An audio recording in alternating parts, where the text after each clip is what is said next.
have these different emotional states. We have green, yellow, and red. Green, you're totally chilling. Yellow, you're starting to get a little bit anxious. And red, your thinking brain is shut off. You're pretty much disconnected. I think more resources need to be available, more acceptance, because it's definitely hard to go out when, say, she is wanting to do a pinata and she needs.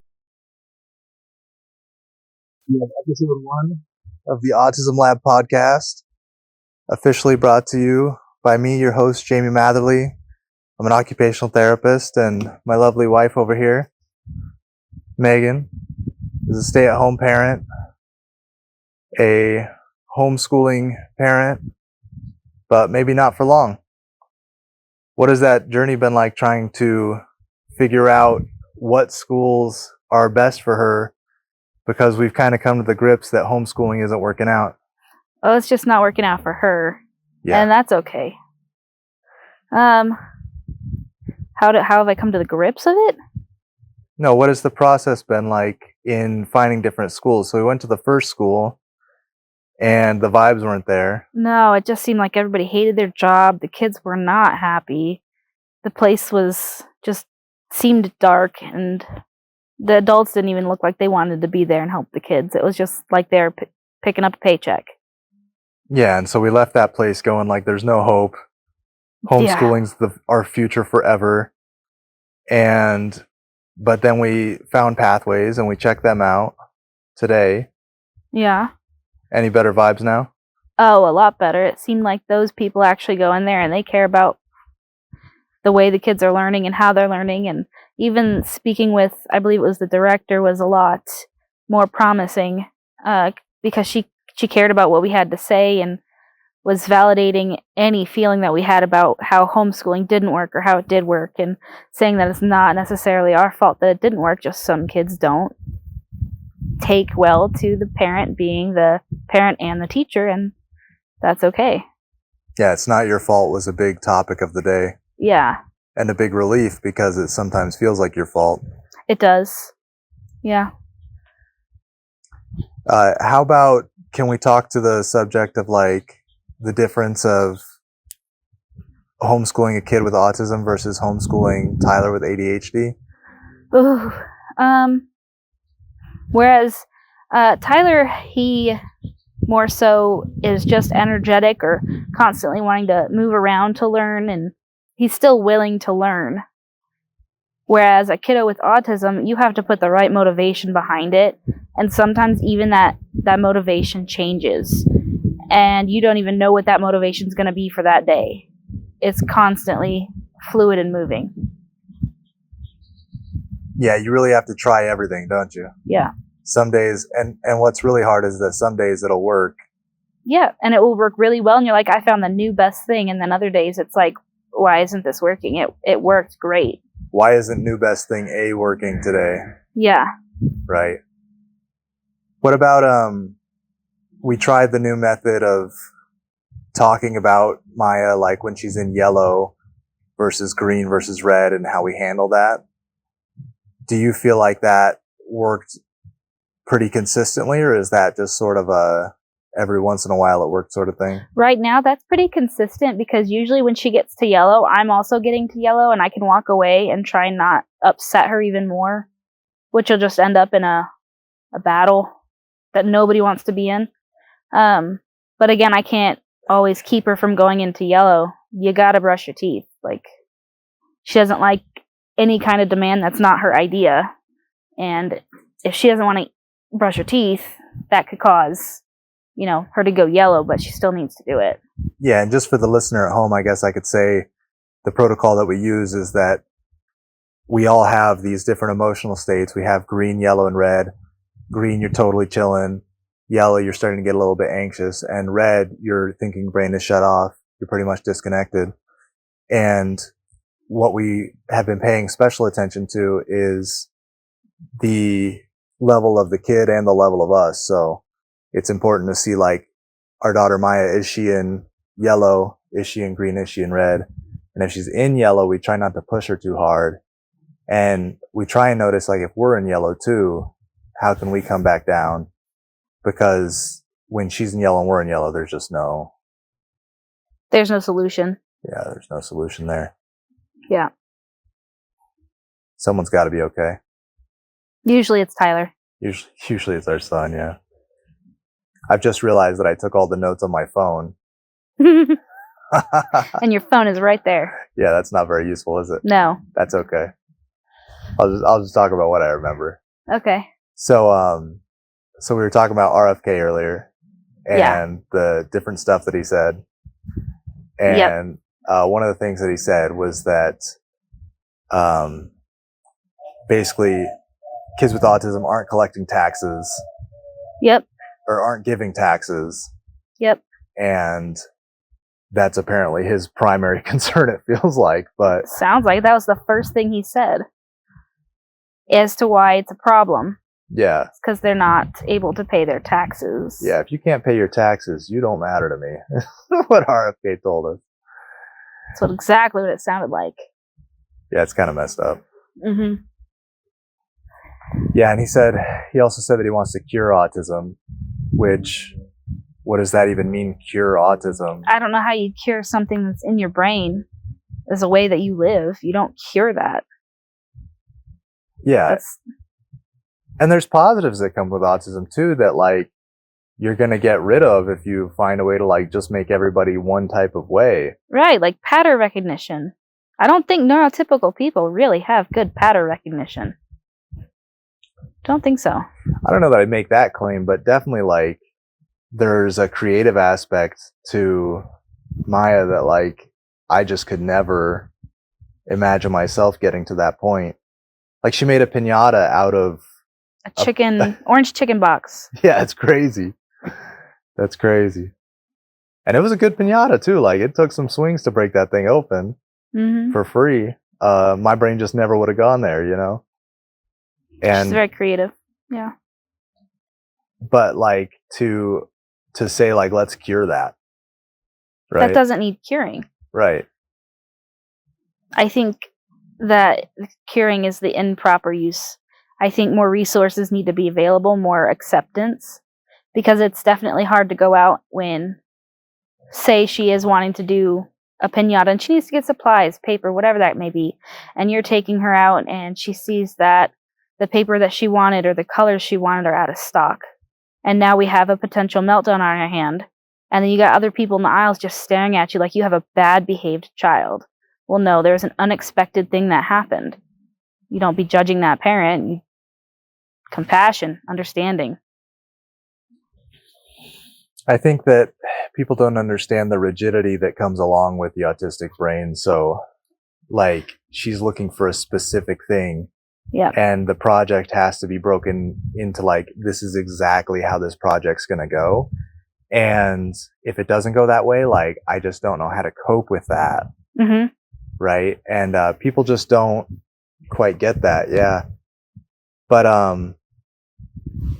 man, I kind of lost my train of thought there. It's okay. I think more acceptance is where it needs to be at, more learning about it from the outside view. People who don't have experience with it, they need to be told about it so that it's more inclusive, if that's the right word. Yeah, so that makes me think about the different movies that we have that tell us about autism, right? It's always a Rain Man situation. It's always a savant. You're going to have to explain more. I will, yeah. Okay. It's always like a kid who's just like spectacular at one thing, because autism does come with that obsessive component. So a lot of the movies will portray like the autistic kid who became an amazing musician, or the autistic kid who became XYZ. Yeah. I don't really feel like there's any movie out there that gives just an honest to God view of what it's really like. No. I mean, the only thing that I can compare to is when I watched this show called Parenthood. And they were going through having a child that didn't fit the social norms. And because they didn't fit the social norms, they got the child tested, and turned out back then it was something, they called it Asperger's, but they don't label it that as it anymore. And in that video, it did show like the rigidity of it, but it also showed the emotional outbursts when things don't go your way, or the stress when anything is changed. Yeah. Yeah. Yeah, there's a couple older shows like that really nailed it. The Middle. I don't know if I'd say that one really nailed it. He didn't really have emotional outbursts, but he did do a lot of the symptoms of like the echolalia and just being the quirky kid. Yeah, I thought they kind of nailed that one. I don't, in that show I did not see any like emotional outbursts or really anything. That one was like the stereotypical that you see on typical TV. I mean, what are we looking at now? Like Dating on the Spectrum or Love on the Spectrum? What do you mean?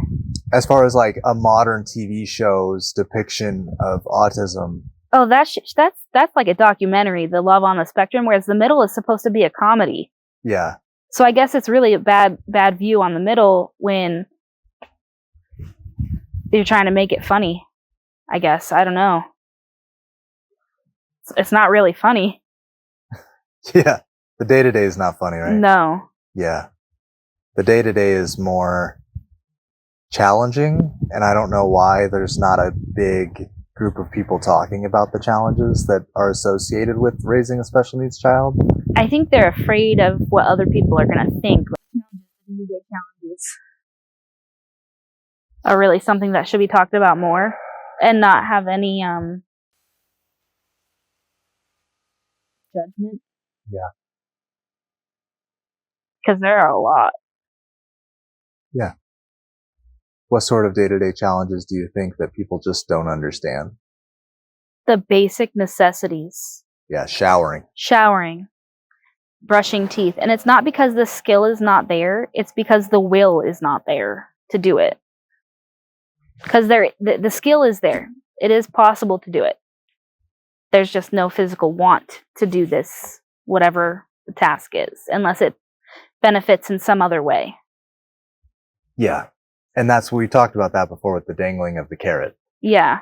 We've talked about like she only responds when there's a carrot dangled, and we as parents we don't want to always dangle the carrot because it feels sometimes like well, when you're an adult you're not going to always have the carrot dangled. I mean, some jobs do, but like bonuses and stuff. Yeah. Yeah, or like, finish all your notes on time, get a set of donuts. Yeah, pizza party. Yeah, pizza party, whatever. So, I mean, she'd be okay in the world, but still you want to develop your children in a way so that they're internally motivated to do stuff, especially when it comes to like showering. And, yeah, like basic necessities that you need, like brushing your teeth so your teeth don't fall out your face. Yeah. Yeah. Basic stuff. That's a challenge. I feel like she's been doing better on toothbrushing. I know that like it's not optimal, like we still have to remind her and stuff. But like compared to where she was, say, a year ago on toothbrushing. That's true. There's actually more than a pea-size amount now going on her toothbrush. It was seriously for the longest time, like it would be like she barely touched the toothpaste to the toothbrush and she called it good. Yeah. And I was like, that's as much as you can put on. Fine. Just scrub your teeth. Yeah, and we tried a lot of different stuff too. Tried powder toothpaste. We tried all the flavors under the sun. 2 flavors from the moon. Yeah, we tried different bristles, vibrating, non-vibrating. Yep. Different size toothbrushes, like the baby toothbrushes that are like the rubber. Yep. Yeah.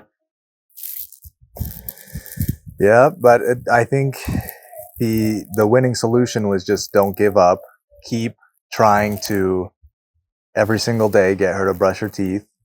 Use visual charts. She liked when we got the sand timer so she could watch the sand fall down. Yeah. It sometimes still becomes a problem though, but yes, she does like to have the visual timer. Yeah. Yeah, toothbrushing. She's getting better at brushing her hair nowadays. Yeah, as long as we make sure it's washed. And that's the hard part. Yeah. The hard part is her washing her own hair. Yeah. She can do her body just fine. It's just the hair. Yeah, is a struggle, which is a sensory struggle on many levels for her. Yeah, and I work with a lot of kids that are like that their hair is just, they don't like it. And I think part of it's the bubbles in the eyes. Some parents have put visors on their kids, like, the ones where it's just here. Yeah. And then the head's completely exposed so that you can wash their hair, but then none of the soap will get in their eyes. I've had some parents have some success with that. Other parents do it in the kitchen sink, but our daughter's outgrown the kitchen sink. We did that for a long time. Yeah. That was the easiest, to be honest. Yeah, I miss the kitchen sink days. I could control it so well. But yeah, now it's almost just like she's reached an age. For the listener, by the way, she's 9. We didn't even say. Just turned 9, yeah. Yeah, but so now that she's 9, it's like, you kind of just have to let her be independent to a degree, and yep. Especially she's going to be hitting puberty soon, and don't get me started on that. Yeah, we're just trying to prepare her for that monster of emotions.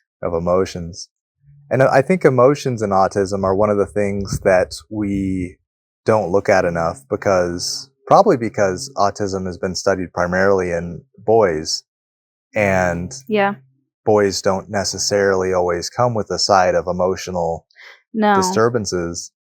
But man, emotions have been the hardest thing for us to get the hang of as parents, because every little thing is this large emotion. Yeah, everything's the end of the world. It could be as little as dropping a piece of cereal on the floor. Just something so small is the end of the world to her. Yeah. Well, I remember one time we're driving home. She's about 7 at the time. She's 7 or 8. We're driving home and her crayon gets lost. You remember this story? Yes. Except we got it from Crayola, and it was a special crayon because it had whatever she'd written on. Guys, it's a crayon. Crayon, however you say it. It's a crayon. And it gets lost in the car, and it's still in the car somewhere, but she just lost her mind. That was one of the worst meltdowns. Yeah. To come back from. Yeah, there was no coming back from that one. No. We all looked hungover. That was tiring. We all looked hungover for 2 days just because a crayon got lost. And we found it. I don't even know how long after the meltdown that we found it, but we found it in the crack where the seat slides. Yeah. So it was still in the car, and she kept blaming me that I left it at Crayola. Oh. That was the problem, was because she couldn't see it in the car. It wasn't in the car. And I had left it somewhere. Yeah, it's that black and white thinking. It's It's not here, so it's not anywhere. It's gone. Mm-hmm. There's no solution here, just problems. Yep. Even though it was in the car and we found it. And she did later apologize that she overreacted. Yeah. So it's a common occurrence. Apologizing after the fact? Way after the fact. Yeah. After whatever has been done wrong to her has been righted. In any way. Man, I had something to double tap on there a second ago, but I think I lost it. Sorry. No, it's not your fault. It's it had to do with so we're talking about she lost this crayon, and it caused a huge meltdown for her, and there was no rebounding. Why is that? Why is there no rebound? And why is it the end of the world? Because the logical brain of thinking is gone. She went from green to her crayon is gone, and now it's complete red. There was no in between. And then when you go red, your brain just stops thinking. So there was no trying to talk her out of it. There was no trying to calm her down. It was literally just weathering the storm. Yeah. Whatever she threw, whatever she punched, whatever it was, it's just trying to keep her safe at that point. Yeah, it's always safety when she's in red. Yeah. Yeah. Yeah, it stinks because she almost has to be in some form of yellow before you can try calm down strategies and stuff. A very beginning yellow, I would say. Yeah, like that orange almost, if we were to call it a spectrum of color.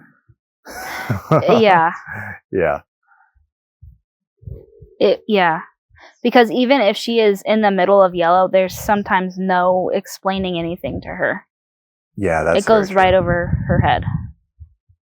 Yeah. So What things do you think she struggles with besides emotions that she wouldn't struggle with if she didn't have autism? That's a good question. Besides emotions, probably social cues. Yeah. Yeah. A lot of the times she doesn't understand whether or not she's being rude, or she doesn't think she's being rude, but she's being very not kind. And then other times we'll just look at her and she'll perceive it as the rudest look in the world, even though it was just like a good look, like checking to see if she's all right, because as parents you need to make sure your kids are all right. Yeah, there's been times where I'll say something to her and she interprets it like completely different. Yep, and that's when she comes screaming to me that you wronged her in some way. Yeah. Yeah. But it'll be like, hey, could you please put this back in your hamper? Yep. It's Blow the up. simplest things. Yeah. So you're thinking of that more as a social situation. Yeah. So she's not understanding like. Yeah, social, and we haven't discussed the PDA idea of it, the pathological demand avoidance. She doesn't like demands. Right. So I think that part is demand avoidant.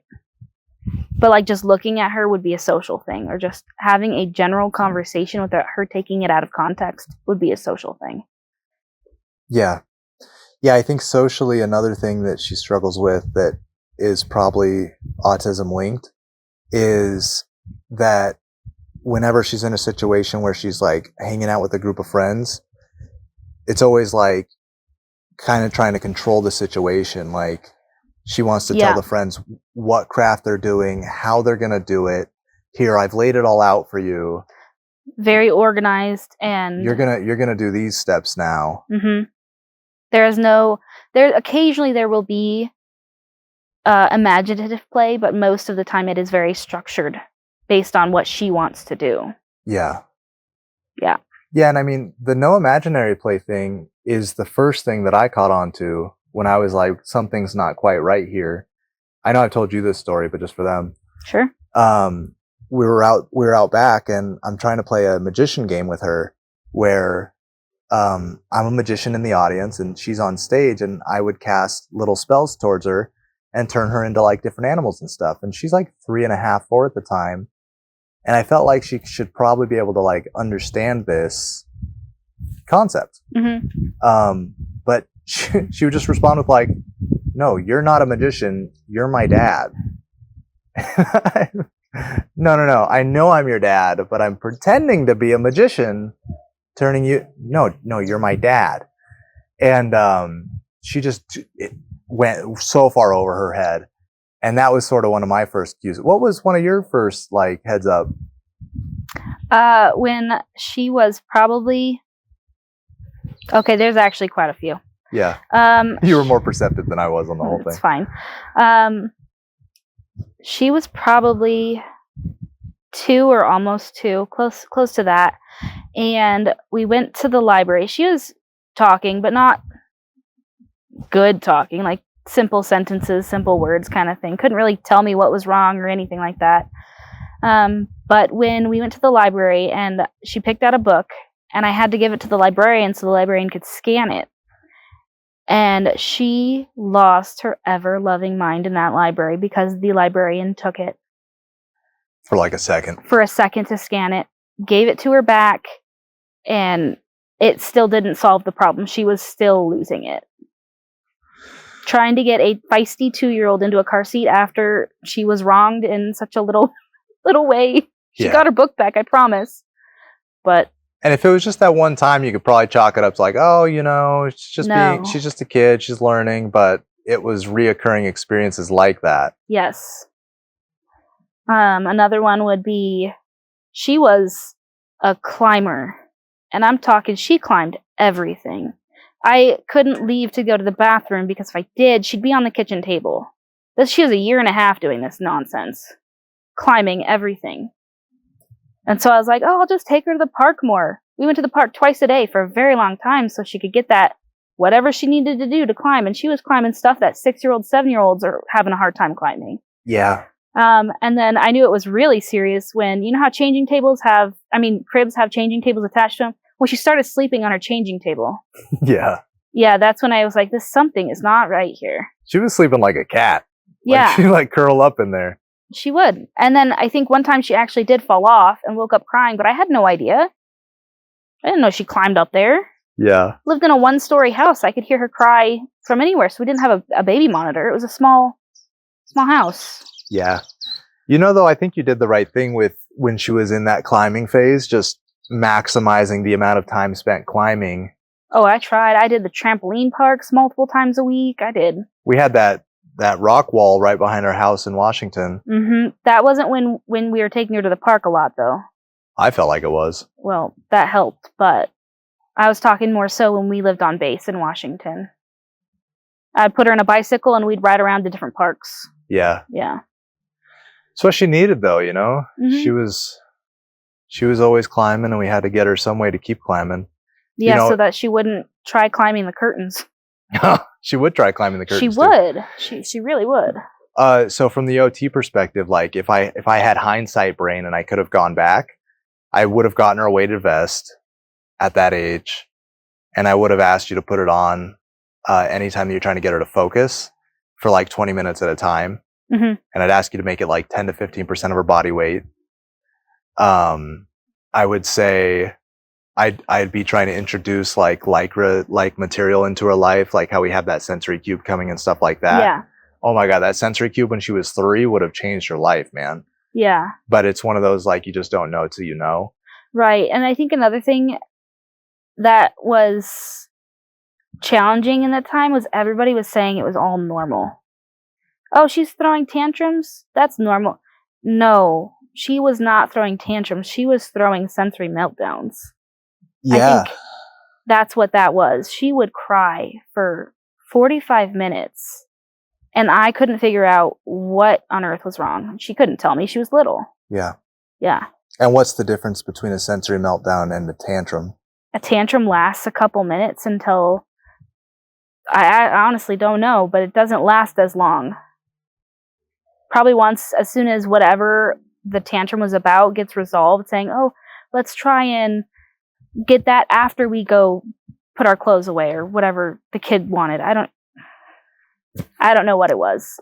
I think that's the difference, though. You can talk out a tantrum. You can't talk out a meltdown. I don't think you can always talk out a tantrum, but I do think like tantrums last less time and they're less reoccurring. Or severe. Yeah. Like, so when she's hitting the door or slamming her door over and over, or being destructive of any type of like property. Kids will bite themselves, kids will hit themselves in the face, kids will slam their head on the ground. They'll attack you. Yeah, like these are all more of a sensory meltdown thing than a tantrum. Right. There's an aggressive level behind it. And I feel like a lot of the times tantrums are to try and get a thing, whereas sensory meltdowns, like they're not necessarily looking for an objective. Yeah, I can see that being true. Yeah. Yeah, sensory meltdown's a complicated term that doesn't have to be, but like I think that the term sensory meltdown makes it sound like, oh, their senses got overloaded, but that's not always necessarily the cause of a sensory meltdown. Like, so it's not necessarily that like she walked into a crowded space and she was visually overwhelmed. No, it's like an overtime thing. It's like the shirt's rubbing the wrong way and now I'm asked to do this thing that I don't want to do, and then the wind is blowing my hair in my face and that's annoying, and it's all these things that create the meltdown. It's not necessarily one singular thing. Yeah, and that's why I like our framework that we've created of the green, yellow, red, yourself and them, because you could see from a sensory perspective, like they put their shoes on and we asked her to actually wear shoes instead of Crocs, right? And that's going to push her just a little bit on that sensory ladder. Yep. And then we asked her to give me a few more examples, we asked her to brush her hair and her hair wasn't freshly washed, so it's going to be a little knotty. I asked her to put pants on because it was cold out and she can't wear a skirt or a dress. Yeah. Although right now it's not very cold. Yeah. Very hot. Yeah, so these are like little sensory things that they're stacking up over time, and then you get the sensory meltdown. Yes, over something like a piece of cereal falling over the floor. Yeah. But sometimes you can't even guess what the sensory issue is because it doesn't seem to be a problem because they're so good at masking and covering it up. Yeah, and early on, like when we were less educated on this whole thing, it was like we thought that I don't know, I don't want to say we, I don't want to generalize for her, but I thought that the cereal dropping was the issue, right? I didn't recognize that like there was all these steps that were leading her to frustration. Yeah, it's like a ladder. It's just like a ladder. And then the meltdown is getting pushed off the top of the ladder. It's getting shoved from the top. Yes. And that's why it takes a while to recover because That's a far drop, especially depending on how many rungs you had to go up. Yeah. Think of the lack of children being in nature and sensory processing issues kind of going hand in hand. Ooh. Like a kid who's, I kind of view it like this, like a kid who's on their tablet. Okay. There's a lot of this, right? There's a lot of kids that come to me and they've been on their tablet for 8 hours a day, averaging for like their primary development phase of like 2 to 5. Yeah. And I think about like the sensory experience of the world. You know, you go outside and the sun hits you and you feel the wind on your skin and like there's all these different things that like the outside world, the distance that you see in the outside world is like so much farther than like this. Yeah. And your head's moving more if you're moving around. And so I think about like that. And then if the kid's not getting that because they're on the iPad, like, but parents will always tell me like, oh, well, they're doing educational games. Well, yeah, but like, are you training their body or their brain? Well, you need to kind of do both. Yeah. Yeah. I get it. Parenting a kid with autism is not easy. I don't think it was ever meant to be easy. But you can't just let the tablet babysit them all day. As much as I would like to. You can't let them do that. Like, there's experiences that they still need to have in the world, especially if you want them to be an adult functioning in this world that doesn't cater to their every need. They need to be able to be a little bit uncomfortable. Be okay with it. You got to push those boundaries. If you're not pushing those boundaries, there's no growth happening. Yeah, there's this zone of optimal development, which is like, I'm going to push my kid a little bit, but not too hard. Right. And it's like that teacher was telling us earlier, the lady who was giving us the tour at the school. The director? The director, yeah. She was saying that, you know, you can give them all these easy tasks and then slip in the hard one. Right. And they're more willing to do the hard one because they have done all these easy ones and it's got their confidence high. Yeah. But yeah, it's up to us as the parents to strategically like layer these things in there and understand these concepts. Like, give them some wins. Here's a challenge. Give them some wins. Here's a challenge, and recognize they're not always available to receive the challenge. Yep. Which could be a lot more than usual. Yeah. Depending on the kid. Yeah, but the number of kids I've seen who like their parents go through that phase of like giving them the tablet, realizing that they're over giving the tablet, but then how do I dial back is like the number one thing. They're like, well, maybe I'll just cut it out right before bed. And then they don't cut it out right before bed. Because the kid probably has a tantrum that turns into a meltdown because they're so used to that rigidity and then you're suddenly changing their schedule or their structure. Oh, dude, the meltdown from taking a tablet away from a kid who is used to having his tablet all day. I've witnessed these, and we're not dealing with anything. And you should definitely preface that you're not taking the tablet away because it's all love.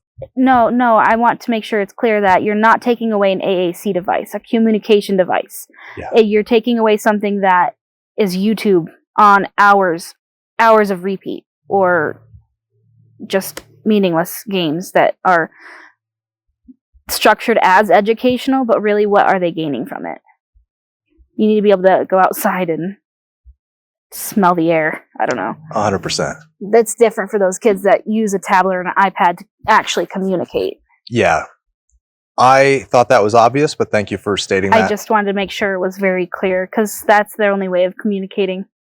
And it doesn't have games on it. It is completely for communication purposes. Yeah. Yeah.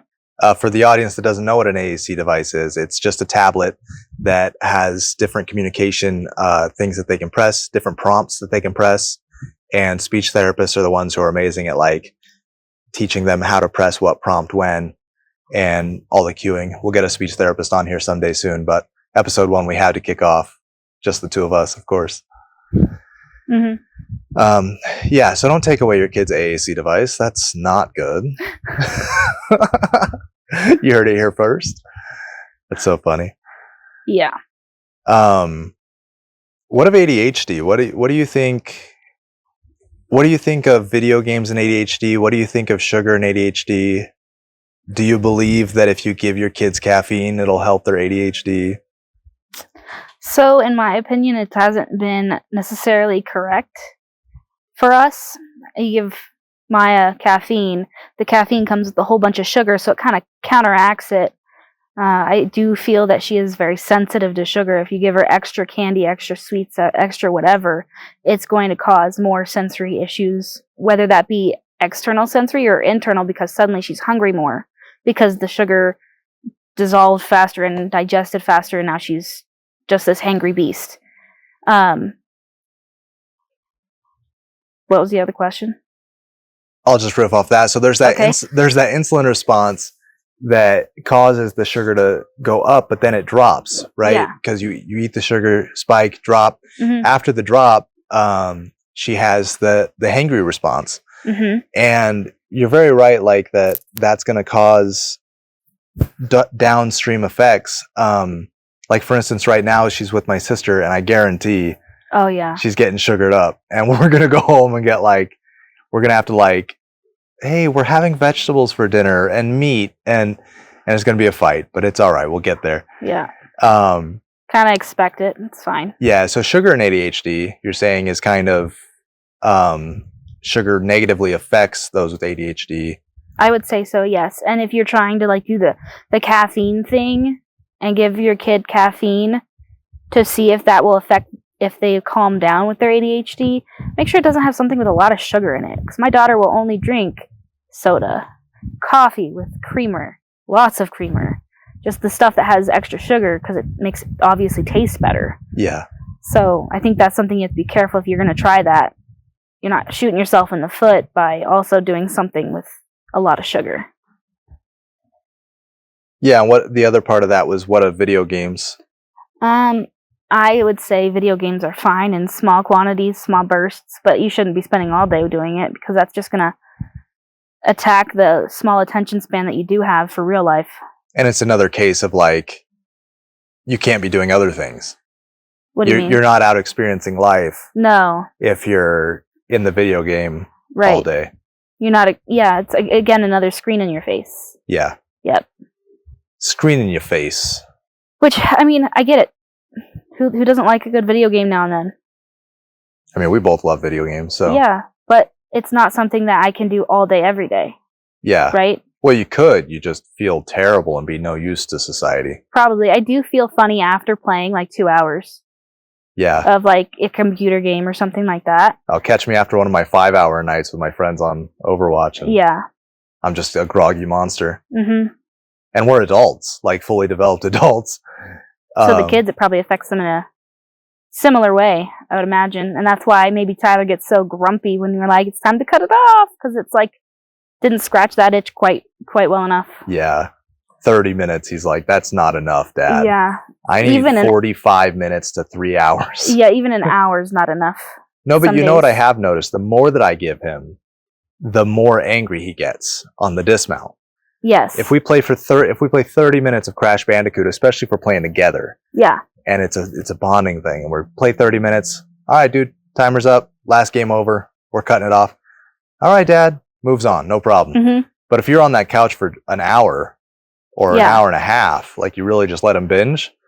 Oh my gosh. He'd be there all day. Yeah, but the pry off, it's it's impossible. And then the tantrums happen. Yeah. For him. He doesn't do meltdowns per se. There are days where he's a little off and his tantrums are a little larger. Yeah, but they're still tantrums. Yeah. They're not meltdowns. No. I think we should circle back to what meltdowns are. and tantrums usually happen in the younger kids. Yeah. The 1, 2, 3, 4. We're stretching at 5 and 6. They don't happen at 7, 8, 9, 10. That's just not something that happens at that age because the developmental brain of a child is usually out of that stage. Yeah, assuming that they develop to a 9-year-old's. Right. Yeah, that's interesting. Yeah. Well, but if you have autism, you may be 9. But inside you're operating at a level 6. Yeah. Or at age 6, sorry. Yeah, I mean, I've evaluated kids that they're 25, but mentally they're 7, 8, 9. Yeah. They're still obsessed with like Godzilla or whatever, you know? Mhm. Yeah. Yeah. I get that. I mean, we all obsess over certain things, don't we? Yeah, I guess. I mean, not that strongly, but I mean, it's good to have hobbies. I've definitely got my obsessions. Yeah. Jiu-jitsu. Healthy hobbies, guys. Yeah, pick healthy hobbies. Okay? That's the moral of the whole story. Do something that makes you feel good. Yeah. I just want to feel good. You know that Bo Burnham? No. No? Okay. That's all right. All right. Well, thanks for coming on. Oh, yeah. You're welcome. See you on the next one, guys.